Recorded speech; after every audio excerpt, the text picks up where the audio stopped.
നമുക്കെല്ലാവർക്കും ധാരാളം സുഹൃത്തുക്കൾ ഉണ്ടാകുന്ന ഒരുപാട് ഇഷ്ടമാണല്ലേ. നല്ലൊരു സുഹൃത്താകാൻ എന്തൊക്കെ കാര്യങ്ങൾ ചെയ്യണം?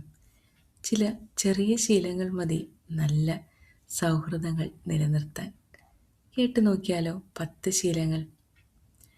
ഒരു നല്ല സുഹൃത്താകുന്നത് വലിയ കാര്യങ്ങൾ ചെയ്യുന്നതിലല്ല, ചെറിയ ശീലങ്ങൾ ജീവിതത്തിൽ പാലിക്കുന്നതിനാലാണ്. ഒന്നാമത്തെ കാര്യം, ശ്രദ്ധയോടെ കേൾക്കുക. നമ്മുടെ ഫ്രണ്ട് എന്തെങ്കിലും ഒരു കാര്യം ഇമ്പോർട്ടൻ്റ് ആയാലും അത് ഇമ്പോർട്ടൻ്റ് അല്ലെങ്കിലും തടസ്സപ്പെടുത്താതെ ശ്രദ്ധയോടെ കേൾക്കുക. Listen carefully. പലപ്പോഴും ആളുകൾക്ക് വേണ്ടത് ഉപദേശമോ അല്ലെങ്കിൽ അങ്ങനെ വലിയ കാര്യമായിട്ടുള്ള സപ്പോർട്ടൊന്നുമല്ല, നമ്മളെ മനസ്സിലാക്കുന്ന ഒരാൾ അത്രേ വേണ്ടു. അപ്പം നമ്മുടെ ഫ്രണ്ട് എന്തു പറഞ്ഞാലും ശ്രദ്ധയോടെ കേൾക്കുക. നിങ്ങൾക്ക് അങ്ങനെയുണ്ടോ ഒരു സുഹൃത്ത്? നമ്മൾ പറയുന്നതെല്ലാം ശ്രദ്ധയോടെ കേൾക്കുന്ന ഒരു സുഹൃത്ത് ഉണ്ടെങ്കിൽ ആ സുഹൃത്ത് സൂപ്പറാണ് കേട്ടോ. ഇനി രണ്ടാമത്തെ ശീലം, സത്യസന്ധരാകുക. സത്യം പറയുക, പക്ഷേ അത് മറ്റുള്ളവരെ വേദനിപ്പിക്കാത്ത രീതിയിൽ പറയാൻ ശ്രമിക്കുക. ചിലപ്പോൾ നമ്മൾ ഓവർ സത്യസന്ധത കാണിക്കും. നമ്മുടെ ഫ്രണ്ട് നന്നായിക്കോട്ടെ എന്ന് വിചാരിച്ചിട്ടോ അല്ലെങ്കിൽ ഫ്രണ്ട് ചെയ്ത് ശരിയല്ല എന്നോ അങ്ങനെയൊക്കെ പറഞ്ഞിട്ട് ചില സമയത്ത് കൂടുതൽ സത്യസന്ധത കാണിക്കും അല്ലേ. അപ്പോൾ ആ സത്യസന്ധത തന്നെ ചിലപ്പോൾ നമ്മുടെ ഫ്രണ്ട്ഷിപ്പിന് പ്രശ്നങ്ങളുണ്ടാക്കാം. അപ്പോൾ സത്യം പറയണം, പക്ഷെ മറ്റുള്ളവരെ വേദനിപ്പിക്കാത്ത രീതിയിൽ വേണം പറയാൻ. മൂന്നാമത്തെ ശീലം, വിശ്വാസം കാത്തു സൂക്ഷിക്കുക. സുഹൃത്ത് വിശ്വസിച്ച് പറഞ്ഞ സ്വകാര്യ കാര്യങ്ങൾ മറ്റാരോടും പറയരുത്.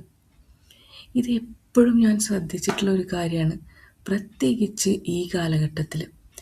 നമ്മൾ ഒരു ഫ്രണ്ടിനെ പറ്റിയിട്ടോ അല്ലെങ്കിൽ നമ്മൾ സ്വകാര്യമായിട്ട് പറഞ്ഞ കാര്യങ്ങൾ വരെ ഓഡിയോ അടക്കം വേറൊരാൾക്ക് അയച്ചു കൊടുക്കും.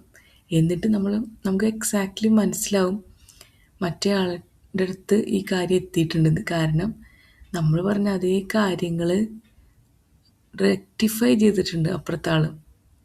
അയാളുടെ തെറ്റ് അയാൾ റെക്ടിഫൈ ചെയ്തിട്ടുണ്ട്. അപ്പം തന്നെ അങ്ങോട്ട് അയച്ചു കൊടുക്കുകയാണ്. അതൊരു ട്രസ്റ്റ് വർത്തി ഫ്രണ്ടിൻ്റെ ലക്ഷണമല്ല, നമ്മൾ പറഞ്ഞ കാര്യം മറ്റാളോട് പറയുക എന്നുള്ളത്. അതുകൊണ്ട് മൂന്നാമത്തെ ഇമ്പോർട്ടൻ്റ് ആയിട്ടുള്ള ശീലമാണ് വിശ്വാസം കാത്തു സൂക്ഷിക്കുക എന്നുള്ളത്. ഇനി നാലാമത്തെ കാര്യം, സഹായിക്കാൻ തയ്യാറാകുക. സന്തോഷത്തിലും വിഷമത്തിലും ഒരുപോലെ കൂടെ ഉണ്ടാകുന്നവരാണ് യഥാർത്ഥ സുഹൃത്തുക്കൾ. അപ്പോൾ നമ്മളൊരാൾക്ക് സന്തോഷം വരുമ്പോൾ മാത്രം പോയി അയാളെ സപ്പോർട്ട് ചെയ്തിട്ട് കാര്യമൊന്നുമില്ല. അയാൾക്ക് ബുദ്ധിമുട്ടുകൾ ഉണ്ടാകുമ്പോഴും അയാളുടെ ഒപ്പം നമ്മൾ നിൽക്കുക എന്നുള്ളതാണ്. പറ്റാത്ത സാഹചര്യമാണെങ്കിൽ വിട്ടുകളയാം, എനിക്കത് പറ്റില്ല എന്ന് തന്നെ പറയും. അല്ലെങ്കിൽ അയാളെ സപ്പോർട്ടായിട്ട് വാക്കുകൊണ്ടെങ്കിലും സപ്പോർട്ട് ചെയ്ത് നിൽക്കുക. ഇനി അഞ്ചാമത്തെ, വിജയത്തിൽ സന്തോഷിക്കുക. സുഹൃത്ത് വിജയിക്കുമ്പോൾ അസൂയപ്പെടാതെ ഹൃദയപൂർവ്വം അഭിനന്ദിക്കുക. ഇതും ഞാൻ പല സൗഹൃദങ്ങളുടെ ഇടയിലും കണ്ടിട്ടുള്ളതാണ്. അതായത് നമ്മുടെ ബെസ്റ്റ് ഫ്രണ്ടിന് ഭയങ്കര സക്സസ് ഉണ്ടായെന്ന് വെച്ചോ, അപ്പോൾ എന്തുണ്ടാവുമെന്ന് വെച്ചിട്ടുണ്ടെങ്കിൽ ബെസ്റ്റ് ഫ്രണ്ട് ആയിരിക്കും, പക്ഷേ നമുക്ക് ചെറിയ അസൂയ വരും. അല്ലെങ്കിൽ നമുക്ക് സക്സസ് ഉണ്ടായ ബെസ്റ്റ് ഫ്രണ്ടിന് ഇതുപോലെ തന്നെ ജലസി ഫീൽ ചെയ്യാറുണ്ട്. ഇതിനൊരു എക്സാമ്പിൾ എന്താ വെച്ചാൽ, നമുക്ക് എന്തെങ്കിലും ഒരു സമ്മാനമൊക്കെ കിട്ടിയെന്ന് വെച്ചോ, അപ്പോൾ നമ്മളത് ചില സമയത്ത് നമുക്ക് ഈ സ്റ്റാറ്റസൊക്കെ ഹൈഡ് ചെയ്യാൻ പറ്റുമല്ലോ. അപ്പോൾ നമ്മൾ ബെസ്റ്റ് ഫ്രണ്ട് കാണണ്ടെന്ന് വയ്ക്കുക, നമുക്കറിയാം അയാൾക്ക് അസൂയ ഉണ്ടാവുന്നു, അതുകൊണ്ട് തന്നെ അങ്ങനെ. ഇനി ആറാമത്തെ കാര്യം, ഇതൊക്കെ ദൈനംദിന ജീവിതത്തിൽ നടക്കുന്ന കാര്യങ്ങളാണ്, വലിയ പുതുമയുള്ള കാര്യങ്ങളൊന്നുമല്ല ഞാൻ പറയുന്നത് അല്ലേ. ഇനി ആറാമത്തെ കാര്യം കേട്ടോ, ബഹുരസമാണ് അതൊക്കെ നോക്കി കഴിഞ്ഞിട്ടുണ്ടെങ്കിൽ. ബഹുമാനിക്കണം. നമ്മൾ ഫ്രണ്ട്സാണ്, നമ്മുടെ ഒപ്പമുള്ള ആൾക്കാരാണ്, എന്തും പറയാം എന്നുള്ളതല്ല. നമ്മൾ ബഹുമാനിക്കാൻ തന്നെ വേണം. അവരുടെ അഭിപ്രായത്തെ ബഹുമാനിക്കണം, വ്യക്തിപരമായ സ്വാതന്ത്ര്യത്തെ ബഹുമാനിക്കണം. ചിലതൊന്നും നമുക്ക് അങ്ങോട്ട് ആക്സെപ്റ്റ് ചെയ്യാൻ പറ്റില്ല അവർ പറയണത്. അപ്പം അവരെ ബഹുമാനിക്കുക. ആ ഭാഗത്ത് നമുക്കത് ആക്സെപ്റ്റ് ചെയ്യാൻ പറ്റില്ലെങ്കിൽ അത് വിട്ട് കളയാം. ഏഴാമത്തെ കാര്യം, തെറ്റുകൾ ക്ഷമിക്കുക. എല്ലാവർക്കും തെറ്റുകൾ സംഭവിക്കും. ചെറിയ തെറ്റുകൾ ക്ഷമിക്കാൻ പഠിക്കുക. നമുക്ക് ചിലപ്പോൾ ആ ഫ്രണ്ടിൻ്റെ പറ്റിയ തെറ്റ് നമുക്ക് ക്ഷമിച്ചു കൊടുക്കാൻ പറ്റാത്തതായിരിക്കാം. ഫ്രണ്ട്ഷിപ്പ് നിലനിർത്തണമെങ്കിൽ ക്ഷമിക്കുക, അല്ലെങ്കിൽ അതും വിട്ട് കളഞ്ഞേക്കുക. ഇനി വാഗ്ദാനം പാലിക്കുക. പറഞ്ഞ കാര്യം ചെയ്യാൻ ശ്രമിക്കുക. അതായത് നമ്മൾക്ക് ഒരാളുടെ വിശ്വാസം വളരുന്നത് നമ്മൾ കൊടുക്കുന്ന വാഗ്ദാനങ്ങൾ പാലിക്കപ്പെടുമ്പോഴാണ് അല്ലേ? അപ്പോൾ നമ്മളൊരു വാഗ്ദാനമൊക്കെ കൊടുത്ത് പ്രോമിസ് കൊടുത്തു, എന്നിട്ട് പിന്നെ നമ്മളിപ്പോൾ ഒരാളുടെ അടുത്ത് പറയാണ് ഞാൻ നിൻ്റെ കൂടെ വരാം ഇപ്പോൾ എന്തെങ്കിലും അത്യാവശ്യ കാര്യത്തിന്, പിന്നെ നമ്മൾ പെട്ടെന്ന് സ്കൂട്ടാവണം. അപ്പം അതൊരു ട്രസ്റ്റ് വർത്തി ഫ്രണ്ടിൻ്റെ ലക്ഷണമല്ല. ഇനി 9ാമത്തെയും ഏറ്റവും പ്രധാനപ്പെട്ട കാര്യം, ചെറിയ സഹായത്തിന് പോലും നന്ദി പറയുക. അത് സൗഹൃദത്തെ കൂടുതൽ ശക്തമാക്കും. ചെറിയ ചെറിയ സഹായങ്ങളില്ലേ, അതിനൊക്കെ നന്ദി പറയാം. അതായത് എൻ്റെ ഒരു ഫ്രണ്ട് ഇങ്ങനെ വർത്തമാനം പറഞ്ഞ് ഡീപ്പ് ഫ്രണ്ട്ഷിപ്പായി. അപ്പം ഞാൻ ഏറ്റവും വയ്യാണ്ടിരിക്കുമ്പോഴാണ് അവർ പറയുന്നത് ജോലിക്ക് പോകാൻ ബുദ്ധിമുട്ടല്ലേ, നിനക്ക് യൂട്യൂബ് ചാനൽ തുടങ്ങിയാലോ എന്ന്. അങ്ങനെയാണ് യൂട്യൂബ് ചാനൽ തന്നെ തുടങ്ങുന്നത്. അപ്പോൾ നമ്മൾക്ക് നമ്മളുടെ ഒരു പ്രശ്നമുള്ള സമയത്ത് വാക്കുകൊണ്ട് പോലും ഒരാൾക്ക് സഹായിക്കാൻ പറ്റും, ഇൻസ്പിറേഷൻ തരാൻ പറ്റും. എന്നിട്ട് നമ്മൾ ഒന്നും അല്ലെങ്കിലും ചില ഫ്രണ്ട്സ് നമ്മളോട് പറയും, ഓ നീ ഇപ്പോൾ നല്ല നിലയിലെത്തിയല്ലേ. അത് പറയണ കേൾക്കുമ്പോഴേ സന്തോഷമാണ്. എന്നോട് യൂട്യൂബ് ചാനൽ തുടങ്ങാൻ പറഞ്ഞ ഫ്രണ്ട് പറയും, നീ ഇപ്പോൾ ഭയങ്കര ബിസിയുള്ള യൂട്യൂബറായല്ലേ. കേൾക്കുമ്പോഴേ എത്ര സന്തോഷമാണെന്നറിയും. അതുപോലെ ഡെയിലി വീഡിയോ ഇടാൻ പറയുന്ന സുഹൃത്തുക്കളുണ്ട്. സത്യം പറഞ്ഞാൽ ചിലരൊന്നും ഞാൻ കണ്ടിട്ട് പോലുമില്ല.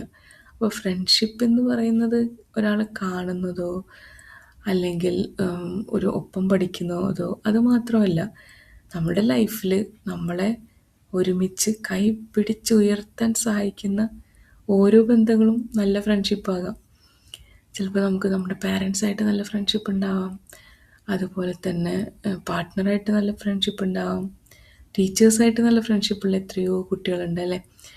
അതുപോലെ തന്നെ നമ്മൾ ഓരോ ബന്ധങ്ങളും എടുത്തു നോക്കുക. അപ്പോൾ ഈ 10 ശീലങ്ങൾ, 10ാമത്തെ പറഞ്ഞില്ലല്ലോ, 10ാമത്തെയാണ് ഏറ്റവും ഇമ്പോർട്ടൻറ്റ്. അതായത് നിങ്ങളായിരിക്കുക. നിങ്ങൾ ചിലപ്പോൾ ഫ്രണ്ട്ഷിപ്പ് നിലനിർത്താൻ വേണ്ടി അഭിനയിക്കും, ആക്ട് ചെയ്യും. അതൊന്നും വേണ്ട. നിങ്ങൾ തന്നെയായിരിക്കുക. നിങ്ങളുടെ യഥാർത്ഥ സ്വഭാവത്തെയാണ് നല്ലൊരു സുഹൃത്ത് വിലമതിക്കുന്നതും. അവിടെ തന്നെയാണ് സുഹൃത്തുക്കൾ നിലനിൽക്കുന്നതും അല്ലേ? അപ്പം നമ്മൾ നല്ല സുഹൃത്തിൻ്റെ ഗുണങ്ങൾ എന്തൊക്കെയാണ് പറഞ്ഞത്? ട്രസ്റ്റ് വർത്തിയായിരിക്കും, സിൻസിയർ ആയിരിക്കും, അതുപോലെ തന്നെ കരുണയുള്ള ആളായിരിക്കും, ക്ഷമയുള്ള ആളായിരിക്കും, സഹായ മനോഭാവമുള്ള ആളായിരിക്കും, മറ്റുള്ളവരെ ബഹുമാനിക്കുന്ന ഒരാളായിരിക്കും. അപ്പം നമ്മളുടെ ഉള്ളിൽ ഈ കഴിവുകളുണ്ടോ? ഇല്ലെങ്കിൽ വളർത്തിയെടുക്കാവുന്നതേ ഉള്ളൂ. വലിയ കാര്യങ്ങളൊന്നുമല്ലല്ലോ, ചെറിയ ചെറിയ കാര്യങ്ങൾ.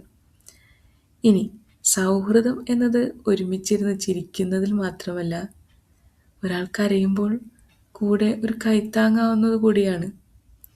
നല്ല സുഹൃത്താക്കാനായിട്ട് നമ്മൾ ഇഷ്ടപ്പെടുന്ന കുറേ ആളുകളുണ്ടാവില്ലേ, പക്ഷെ അവർക്ക് കുറേ നമുക്ക് അഡ്ജസ്റ്റ് ചെയ്യാൻ പറ്റാത്ത സ്വഭാവങ്ങളുണ്ടാവും. അപ്പം ക്ഷമിക്കാൻ പഠിക്കാം, അതൊരു കാര്യം സൗഹൃദം നിലനിർത്താൻ വേണ്ടിയിട്ട്. പിന്നെ ചില കാര്യങ്ങളൊക്കെ വിട്ട് കളയാം, ഓക്കെ പോട്ടെ, നല്ല സൗഹൃദത്തിന് വേണ്ടി. അപ്പോൾ നല്ല സുഹൃത്തായിരിക്കാൻ വേണ്ടി ഇത്രയൊക്കെ കാര്യങ്ങളാണ് എനിക്ക് തോന്നുന്നത്. നിങ്ങളുടെ ഡെയിലി ലൈഫിൽ നല്ല സൗഹൃദങ്ങൾ നിലനിർത്താൻ നിങ്ങൾ എന്തൊക്കെയാണ് ചെയ്യുന്നത്? ഞാൻ പറഞ്ഞത് ലളിതമായ മാർഗ്ഗങ്ങളാണ്. നിങ്ങളുടെ കയ്യിൽ ഇനിയും ട്രിക്സ് ആൻഡ് ടിപ്സ് ഉണ്ടെങ്കിൽ കമൻറ്റിൽ ഷെയർ ചെയ്യണേ.